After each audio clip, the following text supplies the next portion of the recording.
नमस्कार दोस्तों, स्वागत है आपका चाणक्य नीति जीवन को समझने की कला के पहले अध्याय में। मैं हूं आन्या और आज हम बात करेंगे मूर्ख और बुद्धिमान पर। और मैं हूं रिया। आज हम आपको ले चलेंगे उस गहराई में जहां चाणक्य हमें बताते हैं कि एक व्यक्ति कैसे मूर्ख या बुद्धिमान होता है और उसकी पहचान कैसे करें। दोस्तों, इस अध्याय की शुरुआत में सबसे महत्वपूर्ण बात यह है कि चाणक्य कहते हैं, मूर्ख मित्र से अच्छा है बुद्धिमान शत्रु। सोचिए, ये कितनी गहरी बात है। हम अक्सर अपने दोस्तों और आसपास के लोगों को देखकर अंदाजा लगाते हैं कि कौन हमारा मित्र है और कौन नहीं, लेकिन कई बार वही व्यक्ति जो दोस्त लगता है, वो वास्तव में आपकी प्रगति में बाधा डाल सकता है। चाणक्य हमें ये सिखाते हैं कि मूर्ख मित्र 3 तरह के होते हैं।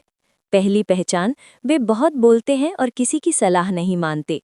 दूसरी, वे अपने फायदे के लिए मित्रता करते हैं। तीसरी, वे खुद को सबसे ज्ञानी समझते हैं। और बुद्धिमान व्यक्ति शांत रहता है, वो समय को देखकर निर्णय लेता है।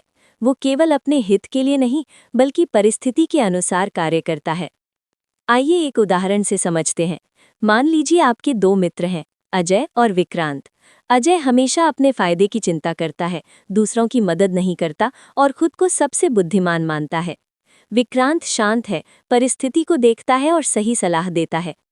अब यदि कोई मुश्किल समय आया तो अजय मदद नहीं करेगा।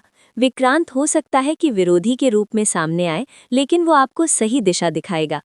इसीलिए चाणक्य कहते हैं, मूर्ख मित्र से अच्छा है बुद्धिमान शत्रु।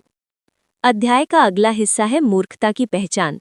मूर्ख व्यक्ति 3 तरह से पहचाना जा सकता है: अत्यधिक बोलना, अनुशासन और नियमों की अवहेलना, दूसरों की सलाह को न मानना।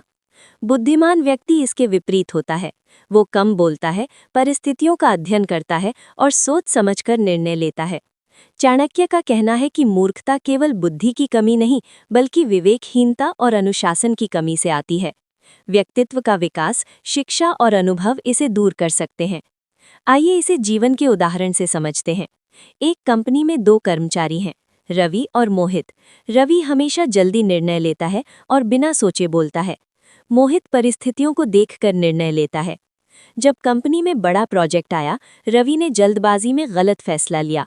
मोहित ने सही समय पर निर्णय लिया और प्रोजेक्ट सफल हुआ। यही चाणक्य की नीति है। बुद्धिमान निर्णय और संयम ही सफलता की कुंजी है।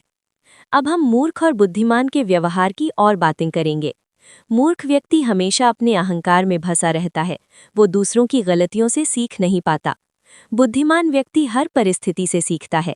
वो अपने अनुभव से न केवल खुद को, बल्कि दूसरों को भी सिखाता है। दोस्तों, ये अध्याय केवल लोगों की पहचान तक सीमित नहीं है, ये आपके खुद के व्यवहार और सोच को सुधारने का अवसर देता है। इसीलिए खुद से पूछिए, क्या मैं अधिक बोलता हूँ? क्या मैं दूसरों की सलाह को नज़रअंदाज करता हूँ, या मैं विवेक और संयम से निर्णय लेता हूँ? अध्याय का अगला महत्वपूर्ण भाग है अनुशासन और समय का महत्व। चाणक्य कहते हैं, जो व्यक्ति समय का सम्मान नहीं करता, वो हमेशा पीछे रह जाता है।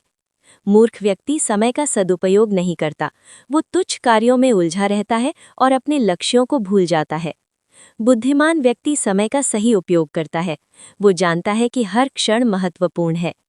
समय की कीमत समझना जीवन में सफलता की नींव है। इसके अलावा अनुभव और शिक्षा भी बहुत जरूरी है। चाणक्य कहते हैं, विद्या ही व्यक्ति को मूर्खता से बचाती है। उदाहरण, सागर पढ़ाई में ध्यान नहीं देता और दिखावा करता है। करण समय का पालन करता है, मेहनत करता है और अनुभव से सीखता है। परिणाम, सागर फेल और करण टॉपर बना। दोस्तों, ये सिर्फ कहानी नहीं, बल्कि जीवन का मूल मंत्र है।